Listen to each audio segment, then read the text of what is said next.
ಬೆಂಗಳೂರು ಮಂದಿಗೆ ಮತ್ತೆ ಮೆಟ್ರೋ ದರ ಏರಿಕೆ ಶಾಕ್ ಎದುರಾಗುತ್ತಾ, ಪ್ರಯಾಣಿಕರ ಜೇಬಿಗೆ ಕತ್ತರಿ ಹಾಕುತ್ತಾ ನಮ್ಮ ಮೆಟ್ರೋ ಅಂತ ಪ್ರಶ್ನೆಗಳು ಉದ್ಭವವಾಗ್ತಾ ಇದೆ.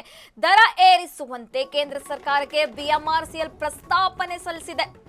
ಬೆಂಗಳೂರು ಮಂದಿಗೆ ಮತ್ತೆ ಮೆಟ್ರೋ ದರ ಏರಿಕೆ ಶಾಕ್ ಎದುರಾಗುತ್ತಾ, ಪ್ರಯಾಣಿಕರ ಜೇಬಿಗೆ ಕತ್ತರಿ ಹಾಕುತ್ತಾ ನಮ್ಮ ಮೆಟ್ರೋ ದರ ಏರಿಸುವಂತೆ ಕೇಂದ್ರ ಸರ್ಕಾರಕ್ಕೆ ಬಿಎಂಆರ್ಸಿಎಲ್ ಪ್ರಸ್ತಾವನೆ ಸಲ್ಲಿಸಿದೆ. ಕಾರ್ಯಾಚರಣೆ ನಷ್ಟ ಸೇರಿ ಹಲವು ಕಾರಣ ನೀಡಿ ಪ್ರಸ್ತಾವನೆ ಸಲ್ಲಿಸಲಾಗಿದೆ. ಬಿಎಂಆರ್ಸಿಎಲ್ ಪ್ರಸ್ತಾವನೆಗೆ ಗ್ರೀನ್ ಸಿಗ್ನಲ್ ನೀಡುತ್ತಾ ಹಾಗಾದ್ರೆ ಕೇಂದ್ರ ಸರ್ಕಾರ 3 ವರ್ಷಗಳೊಮ್ಮೆಗೆ 12% ಪ್ರಯಾಣ ದರ ಏರಿಕೆ ಪ್ರಸ್ತಾಪ ಮಾಡಿರುವಂತದ್ದು. ಕಳೆದ ವರ್ಷ 51% ದರ ಏರಿಕೆಯಾಗಿತ್ತು. ಮತ್ತೆ ಟಿಕೆಟ್ ದರ ಏರಿಸುವಂತೆ ಪ್ರಸ್ತಾವನೆ ಸಲ್ಲಿಸಿದೆ ಬಿಎಂಆರ್ಸಿಎಲ್. ದರ ಏರಿಕೆ ಸಮಿತಿ ಶಿಫಾರಸಿಗೆ ಅನುಮತಿ ನೀಡುತ್ತಾ ಹಾಗಾದ್ರೆ ಕೇಂದ್ರ ಸರ್ಕಾರ ಕಾರ್ಯಾಚರಣೆ ನಷ್ಟ ಸೇರಿ ಹಲವು ಕಾರಣಗಳ ನೆಪದಲ್ಲಿ ಪ್ರಸ್ತಾವನೆ ಸಲ್ಲಿಸಿರುವಂತದ್ದು. ಹಾಗಾಗಿ ಬೆಂಗಳೂರು ಮಂದಿಗೆ ಮತ್ತೆ ಮೆಟ್ರೋ ದರ ಏರಿಕೆ ಶಾಕ್ ಎದುರಾಗುತ್ತಾ ಅಂತ ಪ್ರಶ್ನೆಗಳು ಉದ್ಭವವಾಗ್ತಾ ಇದೆ. ಈ ಹಿಂದೆ ಮೆಟ್ರೋ ದರ ಏರಿಕೆಯಾದಾಗ ಬಹಳ ಪ್ರತಿಭಟನೆ ನಡೆದಿತ್ತು. ಪ್ರಯಾಣಿಕರು ಅಸಮಾಧಾನ ವ್ಯಕ್ತಪಡಿಸಿದ್ರು.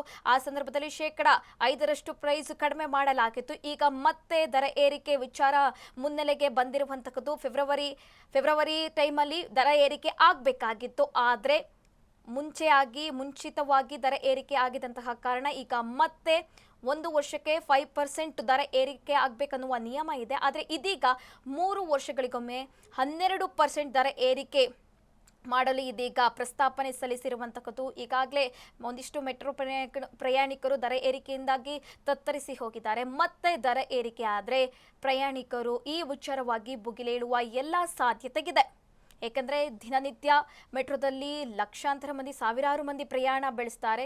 ಮತ್ತೆ ದರ ಏರಿಕೆ ಆದರೆ ಗ್ರಾಹಕರ ಜೇಬಿಗೆ, ಪ್ರಯಾಣಿಕರ ಜೇಬಿಗೆ ಕತ್ತರಿ ಬೀಳುವಂತಹ ಎಲ್ಲ ಸಾಧ್ಯತೆಗಿದೆ.